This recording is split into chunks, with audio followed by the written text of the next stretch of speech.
This is Riju from Sportskeeda.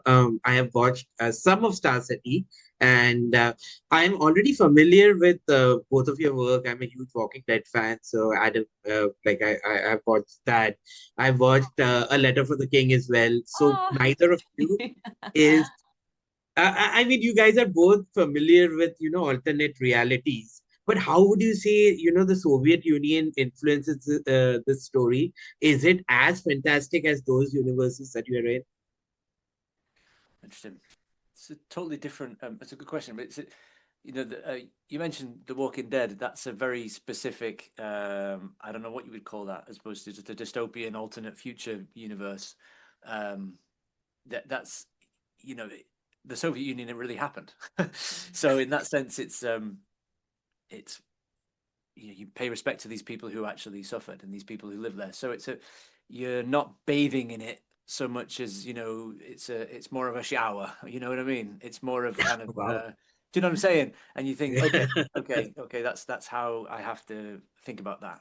That's how to answer you. That's how I would answer your question. definitely. I think for me, it's also more exciting and more moving and more, it's for me, it's yeah, doing something that is so grounded in a pretty terrible um part of history, um, but that was, very real and very yeah, for me that it's kind of more thrilling to be a part of that world, I think. Um, even if even if it's more a lot more intense, you know? Right. And I don't think it'll be a spoiler to say that the relationship between your characters is a little strained. Yeah. Is that difficult to play, especially in like an alternate kind of reality, even though it's grounded in reality? Yeah. Um, I think again, our part of the story um could kind of exist with, in any reality, Hmm. you know? Yeah, Um, playing the playing the strain of it is inherent in just waking up in the Soviet Union. yeah. I think as well that we're all in trouble. We're all acting against our cells' impulses to be free and to express ourselves and to find personal reasons for life. Mm, And so you'd think that it would make us more dependent on each other, and it would have done in Moscow before you meet them. But now, when you meet them, as you say, it's strained, and I think that might be because they're even losing their own. They're losing the capacity to use each other um, for kind of plausible reasons to live. mm, Plausible desires and goals that everybody wants to.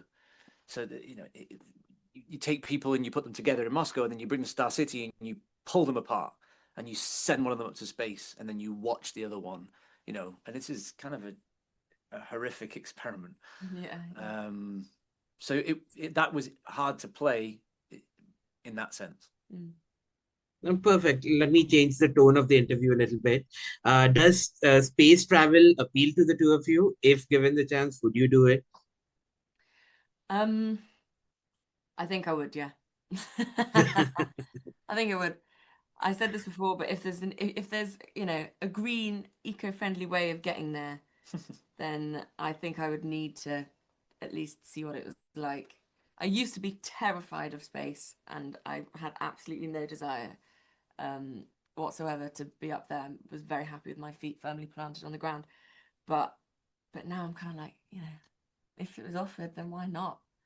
Actually, I'm going to kind of not answer your question, and I'm going to think about it. But I have strong feelings about this whole scenario, I suppose. But more importantly, I've been fascinated by space since I was since I have memories.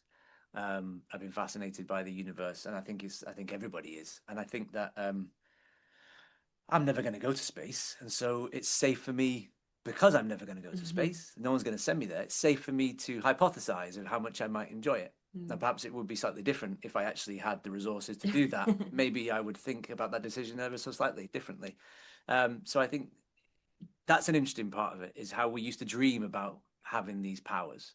And the poetic nature of these dreams are really important, because to dream on something so distant and so unfathomable is part of the beauty of the dream.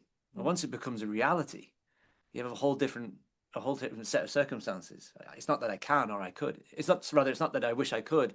It's that I actually can. And then what does that mean? And so the question has changed since I was a child. That's the long-winded version of getting it. The question has changed a lot. And so my answer maybe has changed. Anyway, sorry. Someone just asked me the question previously, so it made me think about it a lot. So I get the better answer. Thank you for that. You got a very improvement. Awesome. Thank you so much. And congratulations again. I've been asked to wrap up. So I'll see you guys down the line, maybe the next season or something. Yeah. Thank you very much. Thank you so much. Bye. Bye.